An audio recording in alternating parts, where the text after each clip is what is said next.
And of course we know Jesus says, whenever you do it to the least of anybody, you're doing it to me.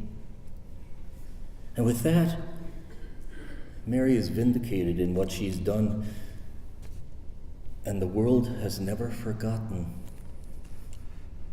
her timely gift to Jesus at the moment when it was needed.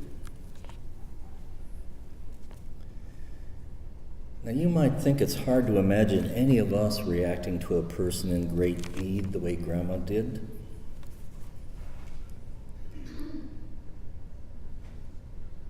Or the way Judas did. I'm sure all of us would gladly bake another pie if Grandpa asked.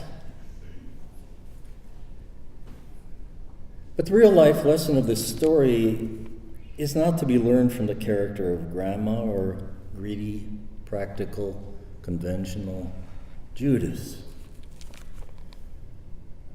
but rather from the prodigal, lavishly supportive, some would say lazy, Mary. Sadly, she is the most difficult person for any of us to imagine being. But she is like the prodigal father in Luke's story of Jesus, who welcomes home his wayward son without question. And again, we find in Luke another character, Mary, who comes before us to show us that she values life more than a piece of the pie. Yet how easily you and I miss opportunities to respond to those who are dying. Why? Because we have other plans. We're saving it for the funeral. And we have the full support, by the way, of those who think it's just too much to ask. Well, from some perspective, that's true, but not from the perspective of the dying. The dying represented by Jesus. There's a real word of caution here for those of us who are so focused on the tasks of life at hand that we forget about dessert. The real reason that you and I run this race we call life, and what is at the finish line.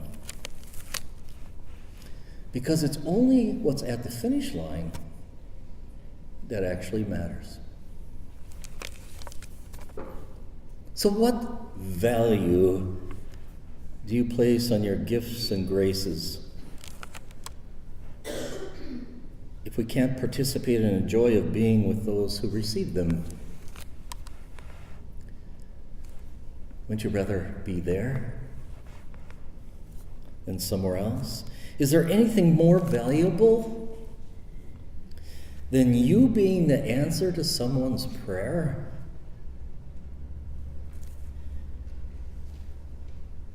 When Jesus says you'll always have the poor, he's not suggesting that we ignore the needs of the poor, but rather for us to remember this story so that we never forget the value of what a piece of your pie means to somebody else. If you need that blessing today, you'll find it among the poor, but nowhere else.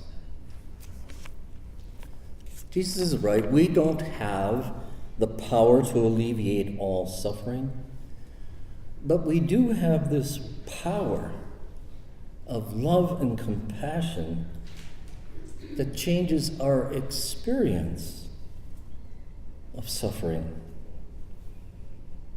as it comforts, as it inspires, and as it creates examples of people who you and I will never forget.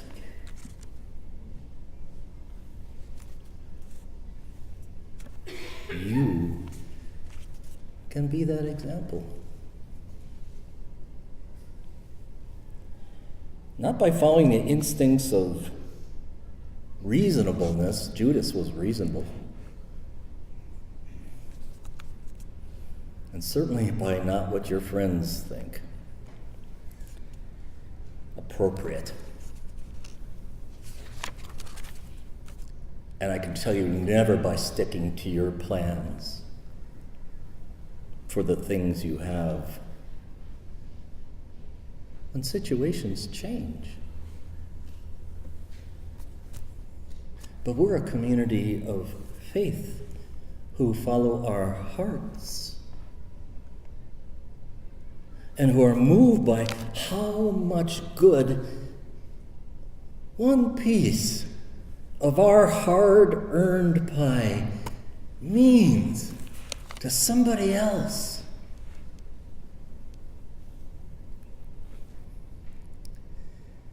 You know, as I've traveled to different congregations since my retirement, the most common feedback I get is, Pastor, you really gave us something to think about today. And I keep hoping that sometime, somewhere, somebody might say, Pastor, you've really given us something to do.